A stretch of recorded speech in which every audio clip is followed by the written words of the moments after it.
Hai guys, kembali lagi di channel Trading Camp. Di video kali ini kita akan mencoba untuk update market sebelum CPI dan PPI di minggu ini ya. Bulan Juni sudah berjalan di minggu kedua. Nah, biasanya setelah NFP itu kita ada CPI dan PPI. Untuk detailnya kita coba untuk update market secara fundamental terlebih dahulu ya. Seperti biasa, kita bisa cek di channel investing. Nah, di sini kita sudah filter sebelumnya bahwa newsnya akan ditampilkan dalam 1 minggu. Lalu kita juga sudah ubah jamnya sesuai dengan GMT plus 7 ya. Nah, untuk eventnya itu ada di hari Rabu, yaitu ada CPI. Teman-teman bisa cek di sini bahwa newsnya akan terjadi di jam 19.30 WIB. Nah, untuk forecastnya sendiri di sini core CPI forecastnya adalah 0,3 dari sebelumnya 0,2, berarti naik ya. Dan CPI juga di sini dari 2,5 secara forecast yang sebelumnya hanya 2,3. Jadi memang forecastnya berpotensi untuk naik ya untuk CPI di bulan ini. Lalu nanti di hari Kamis itu ada newsnya PPI sama initial jobless. Nah, di sini ada news tambahan buat teman-teman yang trading di pair GBP. Nah, ini ada news GDP ya. Jadi ada news GDP untuk pair GBP. Nah, untuk hari Jumatnya tidak ada news yang signifikan. Jadi kita hanya fokus di hari Rabu dan Kamis di minggu ini. Oke, sekarang kita akan coba cek secara teknikal. Seperti biasa, kita akan cek dulu dari time frame weekly-nya. Nah, ini adalah Bitcoin di time frame weekly. Di sini terlihat cukup jelas ya bahwa Bitcoin itu masih bullish. Nah, jika kita tarik trendline pun di sini masih terlihat bullish ya untuk Bitcoin-nya ya. Nah, lalu untuk price action-nya, candlestick-nya gitu. Nah, teman-teman bisa cek bahwa walaupun sempat muncul candle merah di tengah ini ya. Nah, tetapi candle selanjutnya adalah doji hijau dengan wick panjang bawah. Nah, ini artinya jadi candle ini itu artinya momentum buyer itu sedang dominan di market. Jadi di sini buyer itu sedang melakukan panic buying gitu ya. Nah, orang pada beli. Nah, di sini makanya candle weekly-nya closing-nya doji. Lalu di next atau di minggu yang sekarang itu sudah terpantau bahwa candlenya sudah hijau, lumayan tebal. Nah, dari sini kita bisa lihat bahwa secara candlesticknya ini masih dominan buyer. Nah, kita coba di time frame daily ya. Nah, di sini kemarin kita menandai bahwa 100.600 atau 500 ini sebagai local supportnya. Nah, kemarin ini cuman di sweep liquidity. Nah, di sini artinya inducement yang di sini itu diambil lalu market naik ya. Nah, dari pergerakan daily ini kita bisa lihat bahwa walaupun marketnya sempat turun, di sini reboundnya cukup kencang ya.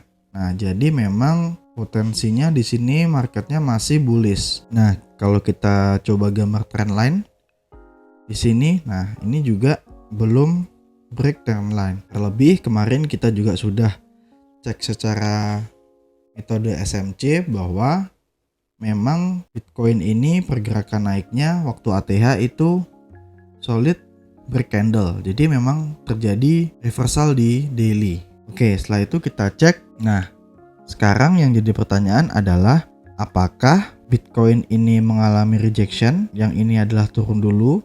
Nah, kita tetap ya. Zona pantau kita masih di daerah sini. Nah, di sini. Nah, kita masih menunggu di area 96 sampai 93. Nah, ini adalah support terdekatnya di daily ya. Nah, ini adalah area strong supportnya. Kenapa? Karena di sini juga terjadi rally base rally. Nah, makanya di sini juga dia otomatis menjadi strong support. Nah, nanti kita harus pantau nih di sini. Apakah memang Bitcoin akan mengunjungi area ini dulu gitu. Nah, untuk sekarang kan di sini pasti ada supply kecil nih. Nah, apakah supply kecil ini mendukung penurunan Bitcoin? Nah, nanti ini kita harus lihat untuk time frame LTF-nya. Nah, sekarang kita coba cek di H4. apakah memang penurunan ini ada konfirmasinya ya gitu. Nah, untuk di H4 sendiri makin kelihatan ya, di sini ini adalah sebuah supply zone. Nah, di sini sudah reject 2 kali nih. Nah, di H4 cuman konfirmasinya masih belum bagus gitu. Kita bisa cek di time frame kecil lagi. Nah, di H1 ini memang terlihat seperti double top ya di sini ya. Nah, kalau double top kayak gini biasanya kita menunggu, karena biasanya kalau double top itu selain sideways, market juga bisa berpotensi untuk spike sekali lagi baru konfirmasi. Nah, market seperti inilah yang kita gunakan sebagai konfirmasi kalau kita ingin melakukan open posisi sell. Nah, kita sell di sini. Jadi skemanya untuk teman-teman, jika nanti mau sell di Bitcoin itu pastikan kita melihat adanya konfirmasi dulu ya. Nah, kalau belum ada konfirmasi, maka sarannya itu kita tidak open posisi sell, karena untuk spekulatif di market yang sedang bullish itu sangat berisiko tinggi. Oke, ini untuk Bitcoin di H1 kita coba cek di time frame kecilnya lagi. Nah, memang sama ya di sini ya. Jadi ini masih high yang terakhir. Nah, ini juga base yang terakhir di sini.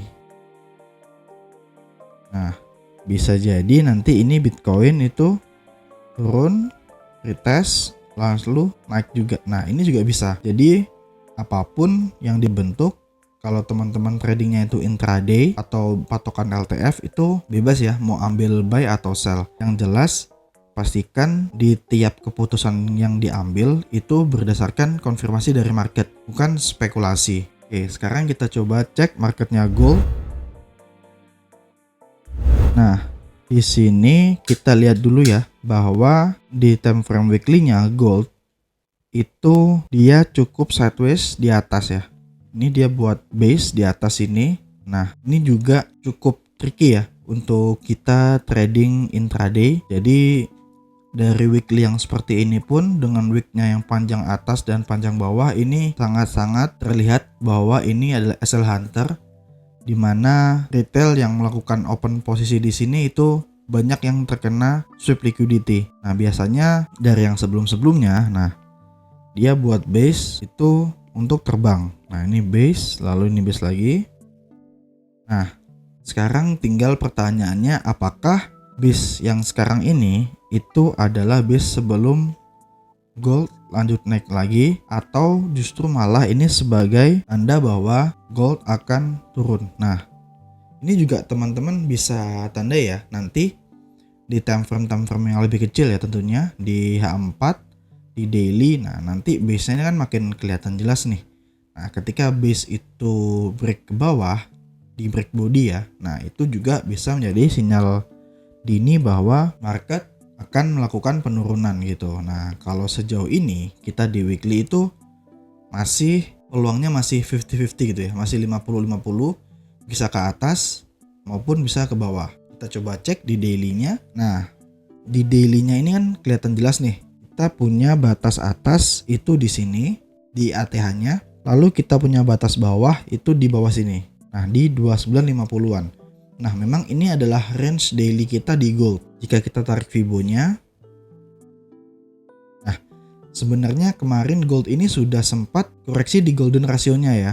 Di 316 ini sudah kena. Nah, jadi memang kalaupun nanti ini gold mau naik juga bisa gitu. Nah, dia juga masih respect terhadap trendline yang dibuat di daily ini gitu. Nah, tapi kalau dia jebol, maka proyeksinya malah gold bisa turun lagi gitu. Nah, di sini memang gold cukup tricky ya marketnya, masih belum terlalu aman untuk kita retail yang modalnya masih minim ya. Jadi memang harus benar-benar cari setup yang ideal. Nah, di sini kelihatan ya bahwa daily-nya gold pun masih sideways. Nah, di sini gold kebetulan kalau kita lihat internalnya ini ada support ya di sini pasti ya. Nah, jadi dia sekarang posisinya adalah ketahan support. Kita coba cek di time frame yang lebih kecil biar kelihatan. Nah, di sini kita coba cek. Nah, di sini jelas ya bahwa memang secara internal ini gold masih bos atas. Nah, jadi patokan kita adalah low yang ini. Nah, selama low di 3240-an ini tidak di break, maka gold masih potensi untuk naik. Nah, seperti ini. Nah, jadi pilihannya memang gold ini naik atau ini adalah sebuah bearish flag. Nah, tentu ini yang teman-teman harus kuasai ya. Jadi kita menganalisa dari HTF ke LTF gitu. Dan nantinya ketika walaupun di HTF kita ada tanda bullish gitu, terus ketika kita turunkan time frame ada pola penurunan, teman-teman gak usah bingung ya. Berarti anggap saja penurunan di LTF itu adalah membantu koreksi di HTF gitu. Nah, jadi alangkah lebih baiknya jika teman-teman misalkan ambil posisi buy, maka pastikan dulu market membentuk struktur buy. Nah, di A4-nya ini masih belum kelihatan. Kita coba cek di H1. Nah, di H1 ini memang kelihatan seperti bearish flag ya di sini ya. Nah, lalu ini. Nah, nanti teman-teman bisa cek seperti biasa, karena kita trader SMC kita wajib mencari konfirmasi. Kalau misalkan kita mau buy, kita cari pola QM yang paling sederhana ya, yang paling gampang. Nah, selama market belum membentuk pola QM, kita belum open posisi buy untuk yang konservatif ya. Jadi kita tunggu sampai market membentuk pola QM. Nah, kalau pola ini terbentuk, barulah kita tekan di sini kayak gini ilustrasinya, kita Fibo. Nah, nanti kita baru lakukan open posisi buy sesuai konfirmasi yang terbentuk. Misalkan ilustrasinya seperti ini. Nah, gini. Nah, ini adalah gambaran untuk gold. Jadi sejauh ini memang gold masih berpotensi untuk turun ya. Nah, akhir kita akan membahas tadi karena ada news GBP, kita akan coba cek marketnya GBP USD. Nah, di sini secara daily GBP memang kemarin gagal untuk close di atasnya high ini, makanya ini menjadi sebuah sweep liquidity. Nah, kita cek juga struktur terakhirnya di sini. Nah, berarti ini menjadi low validnya kita. Nah, ini jadi low. Lalu ekspektasinya secara daily ini bahwa GBP masih berpotensi untuk melanjutkan koreksinya. Nah, lumayan ya koreksinya GBP itu bisa ke 1,33 sampai 1,32 ini gitu. Nah, ini adalah perspektif daily ya. Nah, teman-teman bisa cek, bisa pantau juga selama key level 131,3 ini tidak di break, maka potensinya di daily masih bisa naik. Nah, kita coba cek di H4. Nah, di sini juga kelihatan ya area Fibo yang kita buat itu sesuai. Di sini juga ada terlihat demand di sini. Nah, ini ada demand. Jadi pas memang kita akan memantau area ini sebagai daily support zone. Di sini kita akan mencoba mencari peluang buy nantinya. Gitu ya. Nah, oke, mungkin cukup sekian update kita menjelang market CPI. Semoga insight dari kita itu bisa bermanfaat ya buat teman-teman yang menonton. Terima kasih sudah menonton. Sampai jumpa di video selanjutnya. Bye.